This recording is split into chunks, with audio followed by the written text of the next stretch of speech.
இன்றைய தியானம். உங்கள் மண்வெட்டிகளை பட்டயங்களாகவும் உங்கள் அரிவாள்களை ஈட்டிகளாகவும் அடியுங்கள்.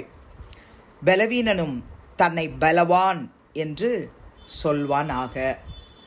யோவேல் 3:10. ஆண்டவரும் இரட்சகருமாகிய இயேசு கிறிஸ்துவின் நாமத்தினாலே இந்த காலை வேளையிலே இன்றைய தியான நிகழ்ச்சியின் வாயிலாக உங்கள் ஒவ்வொருவரையும் சந்திப்பதில் நான் கிறிஸ்துவுக்குள் மிக்க மகிழ்ச்சி அடைகிறேன். பிரியமானவர்களே, யோவேல் தீர்க்கதரிசியின் மூலமாய் கர்த்தர் நமக்கு இந்த 10ஆம் வசனத்தின் பின்பாகத்தின் மூலமாய் இன்றைக்கு நம்மை பலப்படுத்த விரும்புகிறார். நாம முதல் பகுதியை செய்தால் கர்த்தர் நிச்சயமாகவே பலவீனமாய் இருந்தாலும் நம்மளை நாம பலவான் என்று சொல்லத்தக்கதாய் நம்மை வழி நடத்துவாராம். உங்கள் மண்வெட்டிகளை பட்டயங்களாகவும் உங்கள் அரிவாள்களை ஈட்டிகளாகவும் அடியுங்கள். கர்த்தருடைய பிள்ளைகளே, நல்லவர்களுக்கும் தீமை செய்கிறவர்களுக்கும் இடையில ஃபைனல் வார் அது நடைபெறும் பொழுது கர்த்தருடைய பிள்ளைகளை கர்த்தர் எப்படி அவர்களை சமாதானத்தோடு, அவர்களை ஆசீர்வாதத்தோடு, அவர்களை செழிப்போடு, நீதிமான்களை எப்படி வழிநடத்துவார், பலவான்களை எப்படி வழிநடத்துவார் என்பதை குறித்து யோவேல் தீர்க்கதரிசியின் மூலமாய் கடைசி நாட்களிலே நடைபெற போகிற காரியங்களை குறித்து எழுதி கொண்டு வருகிறார். குறிப்பாக இந்த வசனத்தில் கடைசி பாகத்தில் பலவீனனும் தன்னை பலவான் என்று சொல்வானாக என்று சொல்லப்பட்டிருக்கிறது. பலவீனர்களாய் ஒரு வேளை ஆவியில் ஆத்மாவில் சரீரத்தில் நாம் இருந்தாலும் நம்மை பலவானாய் மாற்றுகிற கர்த்தர் நமக்கு ஒருவர் இருக்கிறார்.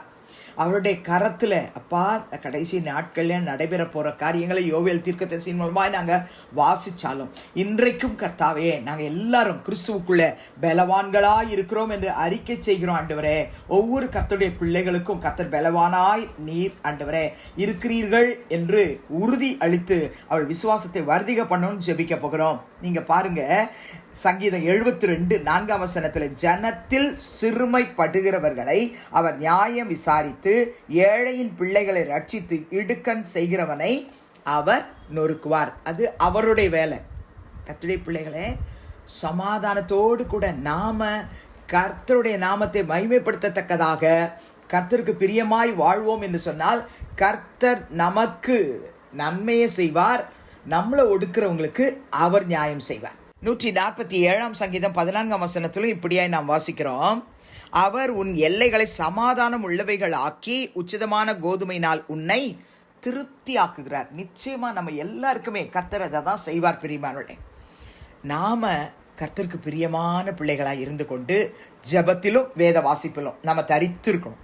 ஜெபத்திலும் வேத வாசிப்பிலும் நாம் தரித்திருக்கும் பொழுது பலவீனமாய் நாம் இருக்கிறோன்னு மற்றவங்க நினைச்சாலும் கிறிஸ்துவுக்குள்ள நான் பலவான் அப்படின்னு நம்ம சொல்லி கர்த்தருடைய நாமத்தை மகிமைப்படுத்தி கொண்டிருக்கும் பொழுது நம்மையும் நம்முடைய தேசத்தில் உள்ள எல்லா கர்த்தருடைய பிள்ளைகளையும், திருச்சபைகளையும், ஊழியர்களையும், விசுவாச மக்களையும் அவருடைய எல்லைகளையும் கர்த்தர் சமாதானம் உள்ளவைகளாக்கி உச்சிதமான கோதுமையினாலே நம்மையும் நம்முடைய குடும்பங்களையும் நம்முடைய தேசத்தில் உள்ள எல்லா கர்த்தருடைய பிள்ளைகளையும் கர்த்தர் திருப்தி ஆக்குகிறார், திருப்தி ஆக்குவார். நீங்க பாருங்க, பலவீனனும் தன்னை பலவான் என்று சொல்வானாக. சங்கீதக்காரனாகிய தாவீது 10ஆம் சங்கீதம் 18 எழுதும் பொழுது எழுதுகிறார், மண்ணான மனுஷன் இனி பலவந்தம் செய்ய தொடராதபடிக்கு தேவரீர் திக்கற்ற பிள்ளைகளுக்கும் ஒடுக்கப்பட்டவர்களுக்கும் நீதி செய்ய உம்முடைய செவிகளை சாய்த்து கேட்டருளுவீர் என்று சொல்கிறார். ஆம், எனக்கு அன்பார்ந்தவர்களே, உண்மையாகவே ஒவ்வொரு பலவீனனும் இந்த நாளிலே இந்த காரியங்களை தான் நம்ம செய்ய போறோம். ஆண்டவரிடத்துல ஜெபிக்க மறக்கக்கூடாது. கர்த்தாவே, மண்ணான மனுஷன் இனி பலவந்தம் செய்ய தொடராதபடிக்கு அப்பா நீ திக்கற்ற பிள்ளைகளுக்கும் ஒடுக்கப்பட்டவர்களுக்கும் நீதி செய்ய உங்க செவிகளை சாய்த்து எங்களை கேட்டருளும். இந்த காலையில அவரிடத்துல இந்த ஜெபத்தை ஏறெடுப்போம். பெரியமானவர்களே, பலவீனமா இருக்கிறீங்களா? உங்களை யாராவது எந்தெந்த விதத்துல தாக்கி உங்களை விழத்தாட்டி வச்சிருக்காங்களா? பயப்படாதீங்க. யோவேல் 3:10 நம்ம வாசிச்சது போல ஜெபத்துல வேத வாசிப்பிலும் தரித்திருந்து உற்சாகத்தோடு கூட நான் பலவான், கிறிஸ்துவுக்குள் நான் பலவான்னு சொல்லுங்க. கர்த்தர் உங்களை பலப்படுத்துவார். அது மாத்திரமல்ல, கர்த்தாவே மண்ணான மனுஷன் இனி பலவந்தம் செய்ய தொடராதபடிக்கு அப்பா, திக்கற்ற பிள்ளைகளுக்கும் ஒடுக்கப்பட்டவர்களுக்கும் நீதி செய்யும்படிக்கு உங்க செவிகளை சாய்த்து கேட்டருளுவீர் அப்படின்னு சங்கீதக்காரன் ஜெபித்தது போல நாங்களும் ஜெபிக்கிறோம்ப்பா. நீங்க கேளுங்கன்னு சொல்லுங்க, கர்த்தர் கேட்பார். அது மாத்திரமல்ல, இதே சங்கீதம் 10:14 பார்க்கிறோம். அதை பார்த்திருக்கிறீர், உபத்திரவத்தையும் குரோதத்தையும் கவனித்திருக்கிறீரே, நீர் பதிலளிப்பீர். ஏழையானவன் தன்னை உமக்கு ஒப்புவிக்கிறான், திக்கற்ற பிள்ளைகளுக்கு சகாயர் நீரே. ஆமென். கண்பார்ந்தவர்களே, இந்த சங்கீதத்தை 1-18 வரைக்கும் உள்ள வசனத்தை நீங்கள் படித்து பார்த்துட்டு, இந்த சங்கீதக்காரன் கடந்து போன பாதையை தான் நானும் என் குடும்பமும் கடந்து போய்கிட்டு இருக்கிறோன்னு சொல்கிறீங்கன்னா, இந்த வசனத்தை அப்படியே சொல்லி ஜெபம் பண்ணுங்க. கர்த்தர் பார்க்குறாரு, கர்த்தர் கவனிச்சுட்டு இருக்கிறாரு, அவர் பதில் அளிப்பாரு. அவர் தான் உங்களுக்கு சகாயர், எனக்கு சகாயர். திக்கற்ற பிள்ளைகள் நம்ம ஒடுக்கப்பட்டிருக்கிறோம், நமக்கு யாரும் நீதி செய்யறதுக்கு யாருமே முன் வரல, நம்ம தனித்து விடப்பட்டிருக்கிறோம். ஆனால் நமக்கு ஒருத்தர் இருக்கிறாரு, நமக்கு ஜட்ஜ் ஒருத்தர் இருக்கிறார், திக்கற்றவர்களுக்கு சகாயம் பண்ணுகிறவர் ஒருவர் இருக்கிறார். நமக்கு அவர் நீதி செய்கிறவராய், நமக்கு அவர் தாமே நம்முடைய ஜெபத்துக்கு பதில் கொடுத்து பலவீனமாய் இருக்கிற என் பிள்ளை இனிமே பலவான் என்று சொல்லத்தக்கதாய் நான் அவனை ஆவியில, ஆத்மாவில, சரீரத்தில் பலப்படுத்துவேன்னு சொல்லி நம்மளை பலப்படுத்துவார். ஜெபிக்கலாமா? அன்பின் பிதாவே, இயேசுவின் நாமத்தினுடைய சமூகத்துக்கு நாங்கள் வருகிறோம். யோவேல் 3:10 ஆண்டவரே, உம்முடைய பிள்ளைகளாகிய நாங்கள் வாசிச்சு இன்றைக்கு தியானிச்சிருக்கிறோம்.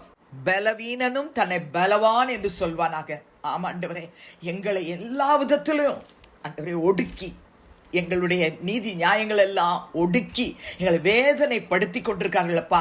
ஆண்டவரே, நன்மை செய்தாலும் எங்களுக்கு விரோதமாக யுத்தம் பண்ணுகிறார்களப்பா. ஆண்டவரே, சங்கீதக்காரன் சொன்னது போல மண்ணான மனுஷன் இனி பலவந்தம் செய்ய தொடராதபடிக்கப்பா நீங்க எங்களுக்கு சகாயராயிரும். எங்க ஜெபத்தை கேளுங்க, எங்களுக்கு நீதி செய்யுங்க. எல்லாத்தையும் கவனிச்சு பார்த்துட்டு இருக்கீங்கல்ல, பதில் அழிங்க, சகாயம் பண்ணுங்கன்னு நாங்க கேட்கிறோம். சகாயர், நீ சகாயம் பண்ணுகிறதுக்காய் ஸ்தோத்திரம். திக்கற்றவள், திக்கற்றவன், ஒடுக்கப்பட்டிருக்கிறேன், நீதி நியாயம் எனக்கு இல்லை, கிடைக்கலன்னு ஜெபிப்பாங்களான்னா, கர்த்தர் நீர் இந்த நாளிலே அவர்கள் சத்தத்தை கேட்டு செவி சாய்த்து பதில் கொடுக்க போகிறதுக்காய் ஸ்தோத்திரம்.